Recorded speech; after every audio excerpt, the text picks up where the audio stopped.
Bem-vindo ao canal Vida Cristã. Igreja morta. Você já pensou nisso? Que a igreja, parte da igreja está morta? Não tem reação. Pô, tá perseguindo a igreja, tá ferindo a igreja, tá ofendendo a Cristo e você tá lá. Não tem que fazer nada. Você está morto. Você é morno, pior que morno. Você está morto. Eu sonhei, mas muito tempo atrás, sobre esse tema, sabe? Primeiro, uma mulher agonizando da morte. E eu senti a dor, sabe? Aquela dor da perda tão grande nas pessoas. Aquela dor, aquele sentimento que é até difícil explicar, sabe? A angústia constante, interminável. Eu senti isso dentro do sonho, sabe? Aí da outra vez eu sonhei de novo. Sonhei que ela já estava morta. E duas mulheres ficavam chorando, e eu senti a dor delas todinha, assim, aquela dor agonizante, aquela dor interminável. Eu sinto que era o Espírito Santo, porque eu olhei na minha família, alguém conhecido, graças a Deus não tinha ninguém com problemas sérios. E eu falei, então é a igreja. Só pode ser a igreja, né? Aí eu fiquei pensando, de fato a igreja está morta. Ou está agonizando para a morte, porque muitos não têm reação. Um morto, se você agredir ele, se você queimar ele, se você cortar ele, vai fazer diferença? Ele não vai sentir, ele não vai responder, ele não vai gritar, ele não vai brigar, ele não vai fazer nada, né? Assim está a igreja hoje. E eu concordo plenamente com o deputado lá, Nicolas Ferreira, né? Porque tá morto. Você não consegue. Sabe quando a pessoa que tá morta? Quando fala contra o Espírito Santo, quando faz algo que vai ser terrível para a humanidade, quando alguma coisa terrível acontecer, o que a igreja faz? Nada. Porque tá morta mesmo. E a dor que eu senti há muitos anos atrás é a dor do Espírito Santo. Graças a Deus, algumas partes da igreja está ressuscitando, né? Alguma parte das igrejas está ressuscitando. Mas então, eu posso imaginar que ela esteja ainda naquela agonia ainda, né? De morrer, ainda ela não está morta, ela está na UTI. Mas então, bora acordar, irmãos. Se PL da vida, bora defender. Bora começar a fazer as coisas corretas. Não é para brigar entre si, não. Estou falando do corpo de Cristo. Estou falando de católicos e protestantes, sim. Porque somos, não importa. Mas aí, eu sei. Isso daí é revoltante quando você vê. Você está na igreja. A pregação maravilhosa, abençoada. Daqui a pouco o pastor pega e fala vamos para os católicos. É um saco isso. É uma chatice. Eu não aguento mais. Fica falando. Mais uma fala polêmica do Augusto Nicodemos que você precisa ouvir. Vamos assistir juntos. Um católico me disse no Twitter que quando um evangélico começa a estudar história da igreja, ele se torna católico. E a minha resposta é que se ele começasse a estudar a Bíblia, ele se tornaria reformado. O desejo de pertencer à história, a Igreja Católica se apresenta como a igreja cristã que tem 2000 anos de idade, e ela vê isso como sendo um indicativo de que é a verdadeira igreja. Para nós reformados, não. Nós somos muito mais antigos do que isso. Nós somos os descendentes espirituais de Abraão, Isaque e Jacó. O nosso pai na fé é Abraão. Nós somos muito mais antigos do que a estrutura imperial da Igreja Romana, que começa no século IV, depois de Constantino. A nossa fé remonta ao tempo dos patriarcas, dos juízes, dos salmistas, dos profetas que nos falaram a respeito do Messias. Então essa conversa de antiguidade, ela é somente para aqueles que ignoram boa teologia bíblica e o sentido da Escritura. A fala dele é muito polêmica, mas e aí? Qual é a sua opinião a respeito disso? Você concorda com ele? Qual que é a sua fé? Ou quando você vai na católica, e aí de repente, daqui a pouco, fala contra o católico, os católicos contra o protestante. Aí fica naquela. Olá, minha gente. Esta semana o reverendo Augusto Nicodemos está fazendo alguns vídeos um pouco críticos à doutrina católica, justamente no contexto da celebração do Dia da Reforma Protestante.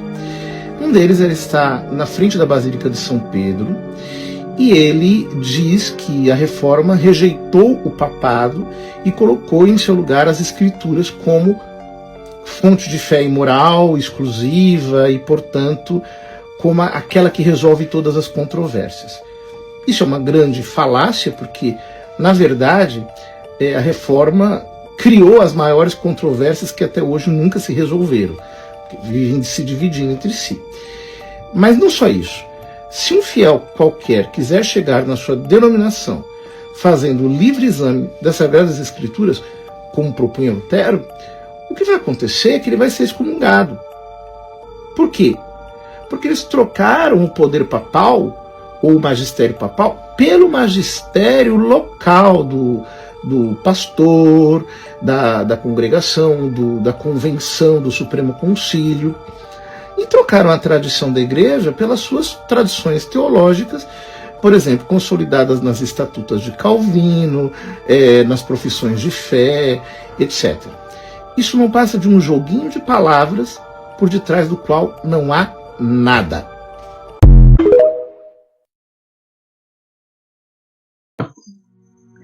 Eu vim aqui para ver a palavra de Deus. E, gente, vamos parar de estupidez. Vamos parar de estupidez. Gente, os católicos, ele começou bem ou mal, certo ou errado, não importa. Roma, eles sofreram os mártires lá, os santos que hoje muitos veneram, que eles nem sabem quem estão venerando, muitos católicos eles não sabem que a história do santo ao qual eles é devoto. Eles não sabem fazer o quê? Mas são eles que morreram por amor a Cristo. Foi. Muitos, todos eles, né? E aí o que acontece? A católica passou por Roma. Depois de Roma veio a invasão dos bárbaros. Zigodos, enfim, bastante bárbaros. Os bárbaros eram mozinhos? Era não, eles torturavam. Sabe os vikings? Você viu a história do vikings? Pois é, era aquele horror todo lá, tipo, torturava, fazia mal às mulheres, roubava tudo, era loucura, assim, sabe? Mas o Senhor alcançou eles e eles se converteram, os germânicos, né? Que contribui hoje com os italianos, você é descendente? Igual eu? Pois então, você entrou nesse período aí de salvação. Italianos, a Ucrânia, a Suécia, tudo, e a Europa num todo, somos descendentes deles, sabe? Dos bárbaros convertidos a Cristo. Por quem? Pela Igreja Católica. Então, a Igreja Católica tem um banquete e bom, viu? De ensinamentos e bênçãos lá desde a época lá das conversões, sabe? Você acha o quê, meu querido? Presta atenção no que eu tô falando aqui. Você acha o quê? Que Deus não salvou ninguém não nessa época? Aí a Igreja Católica é herege? Você acha que ela é herege? Então não salvou ninguém. Jesus não salvou ninguém, não. Jesus não escolheu a Igreja Católica. Você acha que se Jesus não tivesse feito com a Igreja, que a Igreja Católica fosse de Cristo, você acha que ela estaria em pé hoje? Provavelmente que não. Então não, a gente não pode ser tão estúpidos a esse ponto, gente. Mas eu não concordo com a veneração dos santos. Tudo bem, eu não concordo com muita coisa que outras igrejas evangélicas fazem. Eu também não concordo. Mas deixou de ser corpo de Cristo por isso? Óbvio que não, meu irmão. Vamos parar de ficar atacando um ao outro. Que besteira. Vamos parar com isso, pelo amor de Deus. O Senhor nos quer unidos, sabe por quê? Ele está vindo nos buscar. Ele precisa do corpo unido, do corpo adornado, belo, arrumado, da noiva pronta para ele. E de que maneira iremos nos aprontar se andamos nos ferroando o tempo todo? Pense que nós temos um belo banquete que o Senhor nos deu para o ensinamento bíblico, né? Tem as reformadas, elas tiraram muito do que é da católica, mas convém a gente aprender assim mesmo. Que esse negócio, pastor, escute bem, pastor. Se continuar com esse negócio de ataque à católica toda a vida, ao invés de entender que ela é a igreja de Cristo, sabe o que vai acontecer? Você vai ficar sem um membro. Parte vai para o mundo, parte para a igreja católica. Você entendeu? Bom, no fim das contas, vai acabar se fundindo mesmo. Porque Jesus está voltando e é preciso que a igreja se una. Tá? Você, pastor, para de ser arrogante. Esse é o nome. Arrogância. É justo que você não concorde com uma doutrina católica? Ok. Mas negar que ela é de Cristo, isto já passou. Lutero morreu e todos eles deixaram. Que ensinamento é isso? De briga, de intriga? Eu não quero. Eu recuo. Eu só vou aprender sobre alguma coisa de Lutero ou de Calvino ou de qualquer outro que seja útil e que contribua para o corpo de Cristo. Agora, se for para atrapalhar, eu quero queimar no fogo. Sinceramente. Cansei de briga. Já deu. E vamos nos unir juntos com Cristo. Paz, irmão. Claro. Deixa eu falar umas coisas mais legais. Paz e bem para os nossos irmãos católicos. Paz do Senhor para todos os irmãos evangélicos e protestantes. Paz de Deus para a cristã, tá bom? Paz. Só uma coisinha que eu esqueci, meus irmãos. Aqui no TikTok eu convido todos os irmãos católicos que quiserem nos conversar, tirar dúvidas. Tem um monte de dúvida que eu tenho, sabe? E assim, eu gosto muito, eu estudo a história da Igreja Católica, já falei, do irmão Lucas Lancaster, né? É que eu não estou tendo tempo para passar algumas coisas interessantes ainda sobre alguns temas relacionados à cristandade, mas assim que eu conseguir, eu vou fazer umas montagens da hora para a gente aprender algumas coisas, né?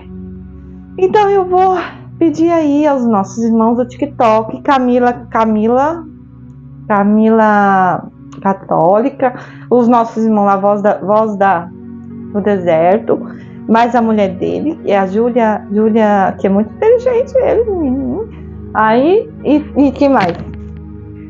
Os irmãos catecistas aí, que eu sou inscrita no TikTok. Eu convido vocês para a gente compartilhar aí conhecimentos.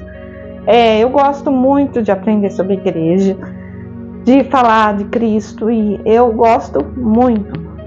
Vamos aí compartilhar, vamos fazer aí umas lives, quando eu não estou podendo agora, no momento, mas assim, no futuramente é um convite que eu faço, depois eu vou repetir o convite, se vocês se interessar, eu gostaria de fazer uma live com os católicos, para a gente compartilhar aí os conhecimentos, sem ataque, sem coliseu, que nem o irmãozinho lá, que eu esqueci, que também ele é catecista, eu esqueci o nome dele, que ele falou, o coliseu, né, eles querem que a gente nos mate, né, eu não tô a fim de me matar com vocês não, meus irmãos, eu quero mais aprender com vocês, sabe, que eu sei que vocês estão aí dentro do banquete melhorzinho, né. É isso aí, meus irmãos. Então, tá bom. Paz do Senhor. Opa! Paz e bem. Quer dizer, paz e bem. Temos que refazer a nossa maneira de pensar, porque nós acabamos achando que só quem é crente evangélico é ovelha do Senhor. Quando eu falo isso, tem gente que fica arrepiada, né? Fala, oh, meu Deus do céu, lá vem o Zé de novo com essa ideia, né? Só o crente evangélico é que vai ser salvo. Gente, lamento dizer a vocês, o evangélico surgiu há mais ou menos 100 anos. O protestante surgiu há mais ou menos 400 anos. 500, para ser mais exato. Na reforma já fez 500 anos. Os batistas há pouco mais de 400. Ninguém foi salvo antes disso. A gente precisa parar de pensar que só quem pensa como nós tem entrada no céu. Porque o que nós fazemos hoje é coisa recente. É coisa recente. Nos 2000 anos de igreja, a igreja é do jeito que é hoje há pouco tempo. Então vamos abrir o nosso coração, os nossos olhos, a nossa cabecinha aqui, para que a gente entenda que Jesus não é propriedade dos evangélicos brasileiros, norte-americanos, europeus. Jesus não é propriedade da gente, ao contrário, nós é que somos propriedade de Jesus. Só Jesus conhece o tamanho da sua igreja, só Jesus conhece as suas ovelhas. Tem católico que é do rebanho do Senhor? É lógico, está cheio. Tem ortodoxo que é do rebanho do Senhor? Sim. Tem gente que não se identifica com nenhuma igreja e é rebanho do Senhor? Muito provavelmente. Mas como é que a gente identifica eles? Quem disse que é você que identifica as ovelhas? Irmãos, é muita arrogância, muita soberba o evangélico pensar que a salvação é somente dele. Uma passagem bem conhecida por todos, no livro de João, capítulo 3, versículo 16, a Bíblia me diz exatamente assim: que Deus amou o mundo de tal maneira que deu seu Filho unigênito para todo aquele que nele crê, não pereça, mas sim tenha a vida eterna. Exatamente isso, irmãos. A salvação é para todos que nele crê, para todos que têm fé, não somente do evangélico ou do crente. Como o próprio pastor José comentou no vídeo, a salvação não é de 500 anos para cá, isso aí não faz sentido. Mas enfim, irmãos, o que vocês acharam do vídeo? Comente aí, deixe sua opinião. Um grande abraço e Deus abençoe a cada um de vocês. Dizia Dom Prosper Gueranger que é na história que se encontram os fundamentos da nossa fé. E de fato, quem poderia imaginar que 12 homens humildes, de uma obscura província do Oriente Romano, edificariam uma igreja que conquistaria o maior império da Antiguidade? E que isso seria só o começo, pois em seguida se espalharia para os 4 cantos da terra, levando, erguida à sua frente, o símbolo daquela que parecia ter sido a sua primeira derrota, mas que foi a sua maior e permanente vitória, a cruz. Essa história começa nas margens do Mar da Galileia. Jesus Cristo, Deus feito homem, veio para nos resgatar e escolheu aqueles que deveriam levar a salvação para todos os povos por meio da sua igreja. Morrendo e ressuscitando, os enviou. Ides e fazei discípulos entre todas as nações. Cheios de coragem, renovados pelo Espírito Santo enviado no Pentecostes, os santos apóstolos saíram pelo mundo, levando a Igreja Católica a todas as nações. Tinham diante de si um império gigantesco, que desde os tempos do imperador Nero seria hostil à Igreja. Em Roma, São Pedro derramou seu sangue na colina desde onde a Igreja seria sempre governada pelos seus sucessores, os papas. A princípio, religião de gente humilde, escondida nas catacumbas, contra tudo e contra todos, a Igreja cresceu. O mundo lhe fez oposição, as grandes perseguições viriam. Durante 10 gerações, homens, mulheres e crianças, uma multidão incontável de santos derramou seu sangue por Cristo. Mas a Igreja prosperou. Edificando os fiéis, São Clemente, São Policarpo e Santo Inácio escreviam o que ouviram da boca dos apóstolos. Defendendo a Igreja dos ataques dos pagãos, os apologistas, tendo a cabeça São Justino, defendia. E combatendo os primeiros desvios heréticos, Santo Irineu e os polemistas não poupavam esforços. E quanto mais ela prosperava, mais era perseguida. O imperador Sétimo Severo desencadeou a primeira perseguição geral, seguido de Maximino Trácio, Décio e Valeriano. E uma multidão deu seu sangue. Irineu, Lourenço, Bárbara, Perpétua, Felicidade, Ágata, Martina, Cristóvão, Cipriano, Tarcísio e tantos outros que a memória católica sempre recordou com devoção e gratidão. E veio então a pior de todas, aquela que matou dezenas de milhares e que foi o último grande combate, a perseguição de Diocleciano. Quem não terá ouvido falar de Inês, Catarina, Vicente, Cosme e Damião, Sebastião, Jorge, Luzia, Filomena? Eles venceram e a perseguição cessou. Tudo mudou quando o imperador pagão viu um sinal no céu. Jesus Cristo lhe mostrava o caminho da vitória. Vencendo sobre seus inimigos, Constantino nos deu liberdade e de religião perseguida a Igreja tornou-se a mais favorecida. E ela prosperava quando veio um terrível desafio. Sua primeira grande crise, o arianismo, que durou 50 anos, tentou vencer a fé católica substituindo-a por terríveis mentiras. Muitos se destacaram nesse novo combate. Foram perseguidos, exilados, mas mantiveram-se firmes. Santo Atanásio os liderou e, novamente, contra tudo e contra todos, a fé prevaleceu. Em Nicéia e em Constantinopla, promulgou-se o credo e a verdade católica foi exposta com clareza e precisão. E surgiam naquela mesma época almas generosas que, encabeçadas por Santo Antão, pai de todos os monges, lançaram-se sobre os desertos em busca de uma entrega completa a Deus na oração e na penitência. Ao mesmo tempo, o gênio católico brilhava como nunca antes, e os maiores dos santos padres escreviam e pregavam. Santo Ambrósio, Santo Hilário, São Basílio, São João Crisóstomo, São Jerônimo e tantos outros. Por fim, a Igreja venceu o Império Romano e o imperador Teodósio, católico piedoso, reconheceu essa vitória, tornando-a a religião oficial daquele império que durante 250 anos tentou destruí-lo. Quando o mundo antigo desmoronou, o maior dos santos padres, Santo Agostinho, apontou o caminho. Que viessem tempos sombrios, a Igreja não pertence a nenhuma época, é eterna e permaneceria. E quando o furacão bárbaro sepultasse o Império Romano e todas as antigas autoridades fugissem, seriam os santos bispos em todos os cantos do antigo Ocidente romano que defenderiam seus povos dos invasores, encabeçados por São Leão Magno, o grande Papa que enfrentou Átila, o Huno. E passada a tormenta inicial, a Igreja lançou-se cheia de coragem para trazer aqueles povos para Cristo. Com o batismo de Clovis, rei dos francos, e a conversão de sua gloriosa nação, abria-se uma nova época, a época da epopeia da evangelização dos bárbaros. Na Irlanda, São Patrício dera o passo inicial, e durante gerações, missionários corajosos daquela isolada ilha desembarcaram em todo o litoral da Europa Ocidental em busca daquela multidão de almas. Época verdadeiramente heróica, quando grandes bispos traziam para a fé os novos ocupantes de suas terras, como Santo Avito, entre os burgúndios, Santo Isidoro, entre os visigodos, e quando monges corajosos desbravavam mares e florestas para a conversão de povos estranhos, como São Columbano entre os francos, São Columba entre os escoceses e Santo Agostinho da Cantuária, enviado pelo grande Papa São Gregório Magno para converter a Inglaterra. A conquista parecia concluída depois de 300 anos, quando o grande São Bonifácio penetrava as densas florestas da Alemanha, convertia milhares e derramava por fim o seu sangue por Cristo. E se aqueles dias eram, sob tantos aspectos ainda tenebrosos, uma nova luz brilhou do alto da muralha da igreja. São Bento e seus filhos espalharam-se por todas as terras recém-convertidas, edificando centenas, milhares de mosteiros, ensinando os novos fiéis a serem verdadeiramente cristãos e servindo de baluarte da cultura e da civilização em um mundo ainda tão bárbaro. Mas tristes foram os dias em que mais da metade do mundo cristão submergiu ante o furacão sarraceno e em que a própria Europa se viu ameaçada, sob o risco de cair sob os avanços árabes. Mas nós resistimos. Na Espanha, um grito de resistência ecoou desde as montanhas perdidas das Astúrias, dando início à Reconquista. E na França, Carlos Martel defendia o mundo cristão na épica Batalha de Poitiers.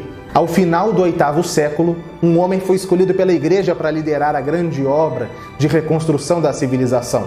Carlos Magno, coroado imperador pelo Papa São Leão III, e cujo glorioso reinado, por mais que sucedido por novas trevas, significou a esperança de futuras auroras. Morto o grande imperador, seus descendentes não souberam manter seu legado, e a Europa cristã submergiu em novas trevas.